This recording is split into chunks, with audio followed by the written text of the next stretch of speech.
In a quiet neighborhood, an elderly black woman lived alone. She was known for always cooking for her neighbors and led a quiet but affectionate life. One rainy night, she opened the door to a 10-year-old boy, shivering from the cold and injured, who was running away from his abusive stepfather. She asked no questions, just took him in, fed him, protected him, and called the police. Years later, that same boy, now a federal judge, came back to return the favor and asked to call her mother. In a quiet corner of a neighborhood, where the porches creaked with age and the eyepiece gently curved over cracked sidewalks, there was a simple little house at the end of the Acacia Street.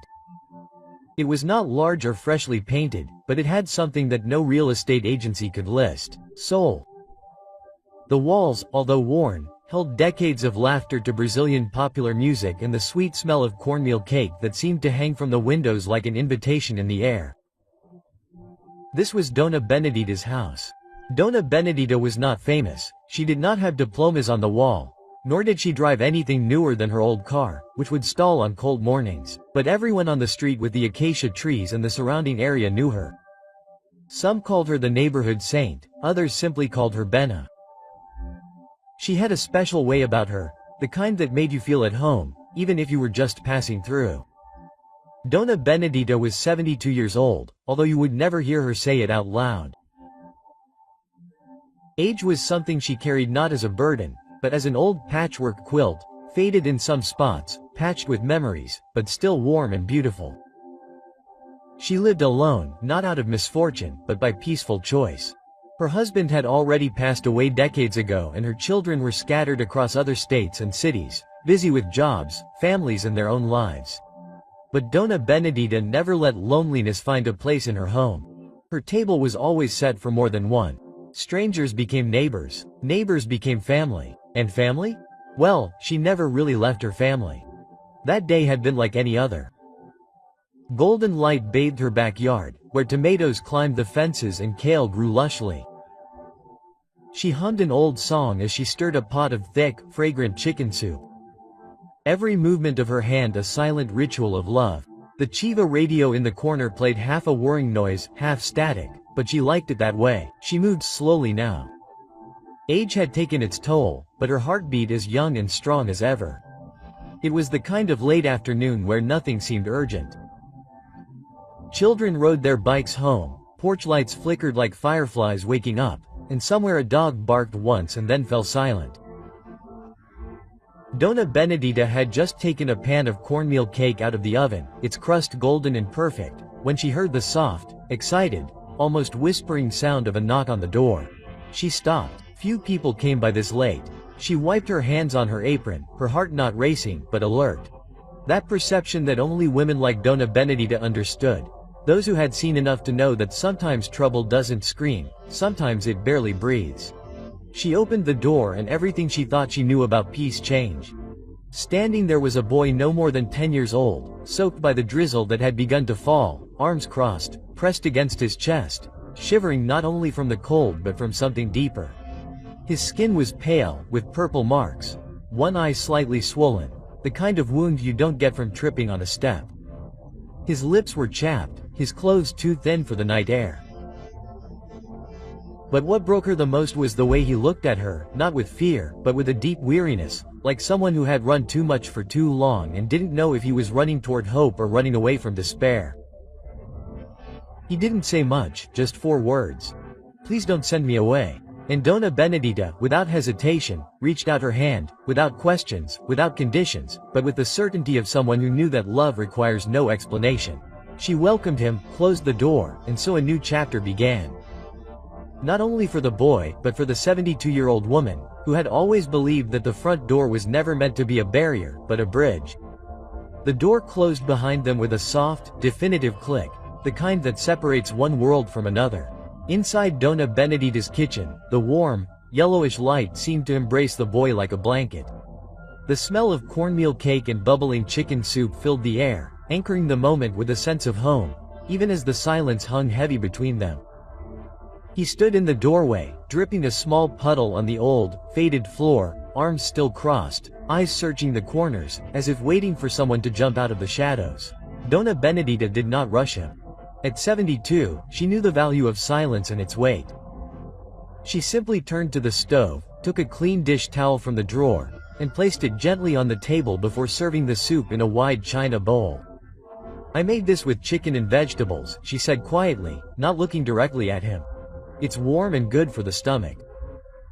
She set the bowl on the table, added a thick slice of cornmeal cake still warm from the oven, and stepped back, like a hostess making room for a guest who hasn't yet decided whether to stay. The boy didn't move at first, then cautiously, like a wary animal testing trust, he approached the table. His fingers trembled as he picked up the spoon. The first bite was slow, almost suspicious, but the second came faster. He didn't speak, but his body did. The slackening of his shoulders, the calming of his breathing, the flash of disbelief that someone had done something just for him. Donna Benedita watched from the sink, silently drying a plate that didn't need drying, her eyes never leaving his. The bruises on his arm, just below the sleeve of his soaked t-shirt, told more of a story than her mouth could handle. She had seen enough in her years, seen what people didn't want to talk about, what the law sometimes missed, and what children were forced to endure in silence. When he finished, he looked at her for the first time, and in his eyes she saw the question he had been too afraid to ask. "Am I safe here?" She felt it as if she were answering a prayer, not a look. "What is your name, my son?" His voice was velvety but firm, the kind that is not offended by silence. The boy hesitated, then whispered. Mateus came out hoarsely, as if he had not used the name in a long time, or perhaps had learned to stop saying it when no one used it kindly. Donna Benedita repeated it as if it were sacred. "Mateus," she said, smiling gently. "It is a strong name, strong as a root." He nodded once, his eyes lowered, his voice barely audible. "Please, don't call anyone. I will be good. I alone cannot go back." And there was the plea beneath the silence, the terror wrapped in obedience. Donna Benedita stepped forward slowly, took a faded crocheted blanket from the drawer near the refrigerator, and placed it over his shoulders with a care that made him flinch. Not because it hurt, but because it didn't. "I'm not sending you back, darling," she said calmly. "Not today, not ever, into danger. But I need to call someone who can help you in the right way. Are you safe here until then? Do you hear me?" His lip trembled at that, and for the first time, a tear ran down his cheek. It didn't fall with a sob, it just rolled silently, as if waiting for permission. Donna Benedita held his face gently, her thumb wiping away the tear with all the reverence of a mother putting her child to sleep. She set it on the table and went into the next room, picking up the old rotary telephone that clicked with each turn. Her voice was firm as she gave her name and address to the local police station, asking, not instructing, that they send someone trained in dealing with children and that no patrol cars or flashing lights disturb the boy, who had barely begun to breathe again. When she returned, Mateus was curled up on the couch, wrapped in a blanket, the empty bowl of chicken soup carefully placed on the coffee table beside him. He was already dozing off, the kind of sleep that only comes after great fear. Donna Benedita sat beside him without saying a word, a hand resting lightly on his shoulder. Her presence, a silent promise. She knew the system didn't always get it right, but until tomorrow came and someone knocked on the door with answers, she would protect that night like a shield around that boy and ensure that, for the first time in his life, he would not be alone. The hours passed quietly, lulled by the soft ticking of the old wall clock and the occasional moan of the wind brushing against the windows. Outside, the rain had slowed to a whisper that barely kissed the porch steps but left the air heavy with memory. Inside, Donna Benedita didn't sleep. She sat in her worn armchair across from the sofa, a knitted shawl over her shoulders, hands folded in her lap. Her eyes never left Mateus. There was something sacred about watching over someone who didn't yet know how to ask for protection. She had done it before, sheltered and fed and held many broken pieces in her life. But this boy, came in with a silence that screamed and a stillness that trembled beneath.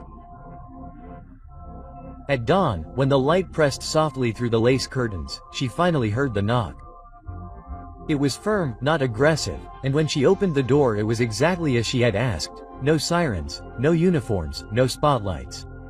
A woman was there, maybe in her 40s, hair tied up, clipboard in hand, eyes calm but alert.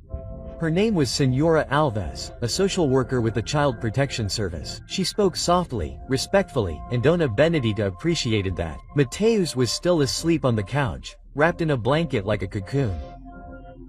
They sat in the kitchen, out of earshot, drinking thin coffee and sharing difficult truths. Dona Benedita described the bruises, the fear in the boy's eyes, the way he was frightened by kindness. Senora Alves nodded slowly, taking notes with a mechanical pencil that scratched softly against the clipboard. He's run away before, she murmured, more to herself than to anyone else. But this time someone actually opened the door. When it was time to wake him, Dona Benedita did it herself. She sat down beside him, placed a gentle hand on his shoulder, and whispered his name like a lullaby in reverse. He stirred, eyes blinking open with the panic of someone waiting to be snatched away. But then he saw only her, and the fear subsided. He didn't disappear, but he grew quieter. "Matthew, my son," she said softly. "There's a good lady here who wants to help. She won't hurt you, but we need to talk about what happens now." He sat up slowly, arms wrapped tightly around his knees. He didn't look at Mrs. Alves, only at Mrs. Benedita. "Do I have to go?" The question wasn't spoken mutinously, it was low, defeated, as if he already knew the answer and was bracing himself for the pain. Mrs. Benedita took his small hand in hers, her thumb tracing slow circles over his knuckles. "Not now, and not back where you came from. That's never going to happen again, do you hear me?" Mrs. Alves knelt beside them, her tone professional but with real warmth. "Matthew, we're going to find you a safe place, a temporary home where you'll be well taken care of. But for the next few days, if Mrs. Benedita agrees, you can stay right here while we work out the details." Dona Benedita didn't hesitate, but nodded once firmly. "I already have a room for him," she said, though she hadn't cleaned it in years. It had been her nephew's, but the bed was still there and the bedspread still smelled of lavender soap. "And I have enough food for a week. I don't need government aid. I just need to know he's not going back to hell." Mateus blinked at that, something between disbelief and hope flickering in his eyes.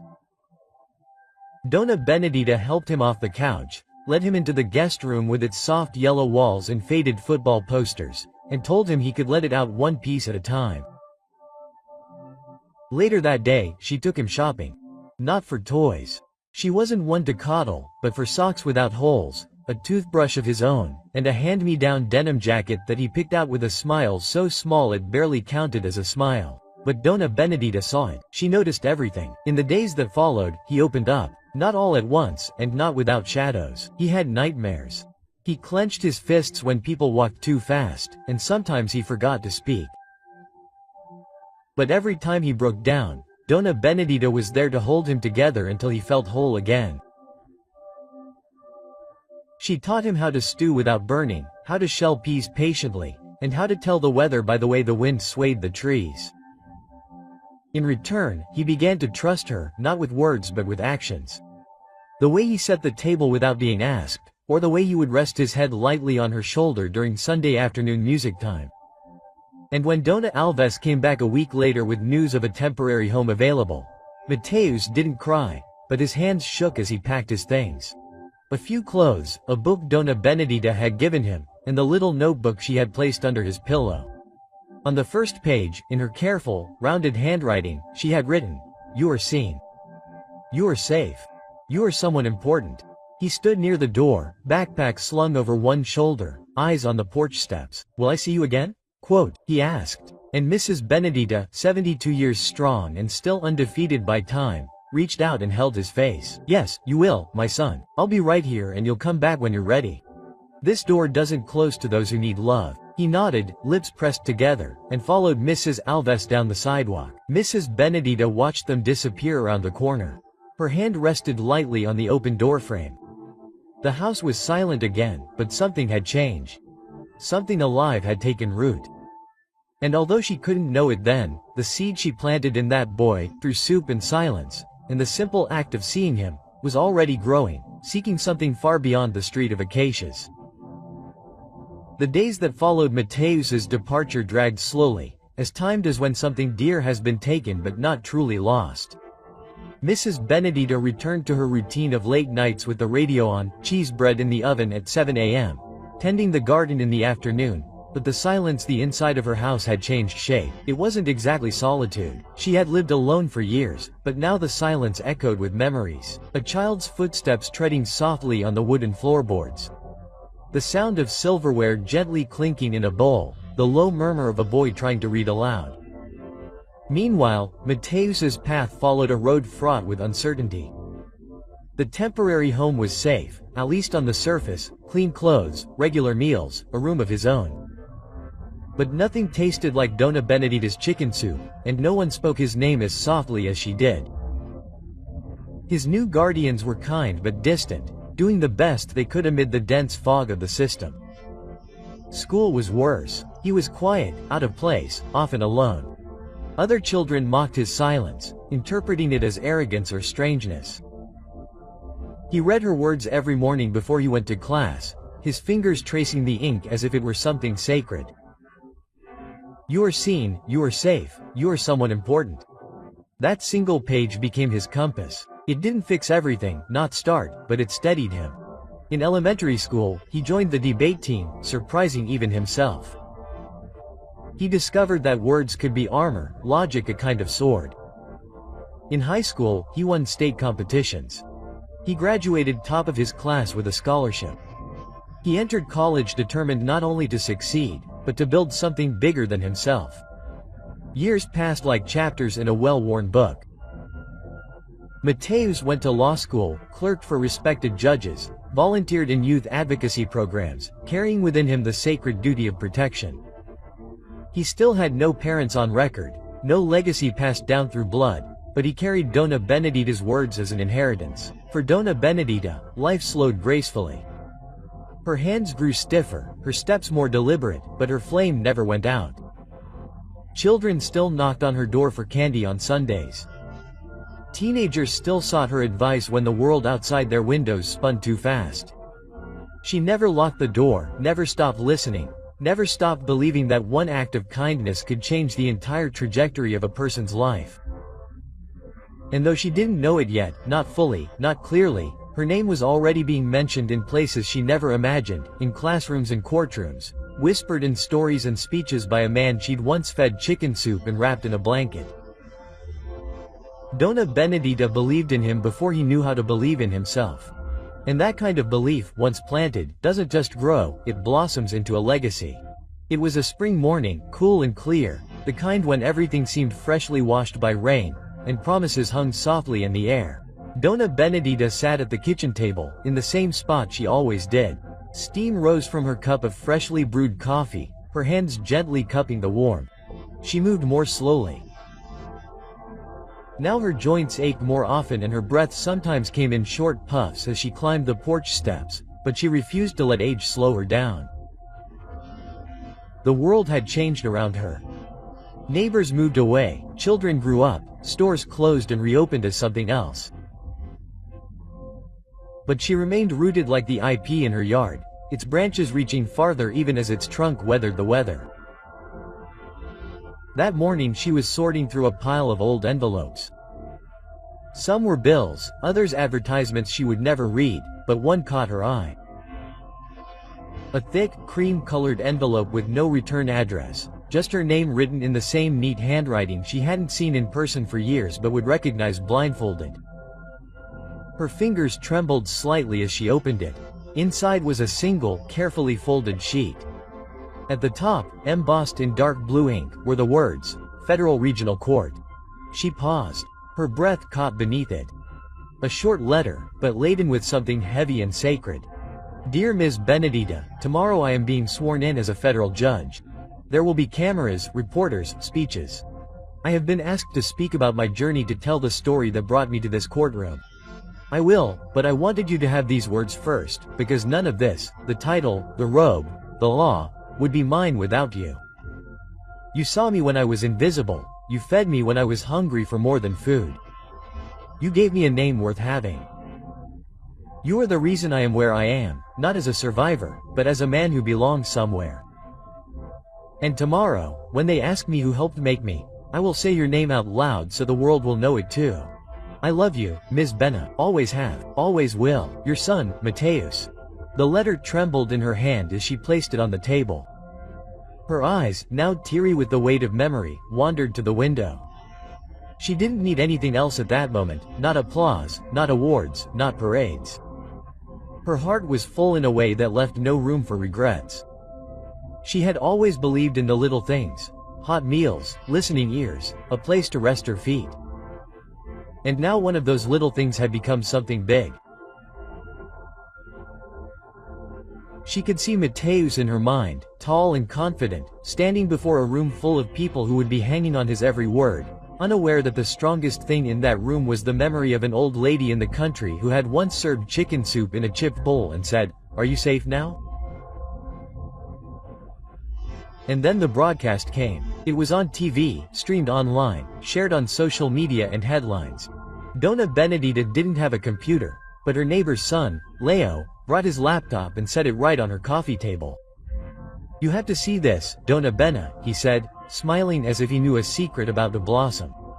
She sat up straight, hands clasped together as the screen flashed and a seal appeared, the seal of the Regional Federal Court. Then Mateusz appeared, older now, elegant in his black robe, broad-shouldered, his voice as deep and steady as an Umbanda point. His speech began with the usual honors, the expected bows, but then, without pause or shame, he spoke about her. He told of a night long ago, when a broken boy had knocked on a stranger's door and been greeted not with suspicion but with silence, with love. He had said her name, Benedita Silva, Donna Benedita, to all who knew her. "The woman who didn't save my life once," he said. "She saved it every day after that, reminding me that I mattered." The camera caught murmurs in the crowd, some blinking back tears. Mateusz continued, his voice unwavering. "They talk about justice as if it were an institution, but for me, justice began with the hands of a 72-year-old woman, holding mine tightly over a pot of chicken soup. She taught me what dignity felt like, what compassion sounded like, and what it meant to belong." Donna Benedita said nothing, not even when her name echoed in that imposing courtroom. She just sat there in silence, her hand resting on her chest, as if trying to contain the expansion of something bigger than her breath. The neighbor's son sniffed. "Are you famous now?" He joked, and she smiled softly. "My son," she whispered. "I've always been famous to the only heart that mattered." But Mateusz wasn't finished. The next morning, while the dew still clung to the grass and the birds sang in the trees, a car pulled up in her driveway. A sleek black car, tinted windows, quiet as a whisper. The door opened and there he was, taller, with gray streaks at his temples. But still Matthew, still hers. She opened the screen door before he could even knock. He said nothing at first, just walked up the steps, wrapped his arms around her frail body, and held her close as if anchoring himself to the earth. "I came home," he murmured.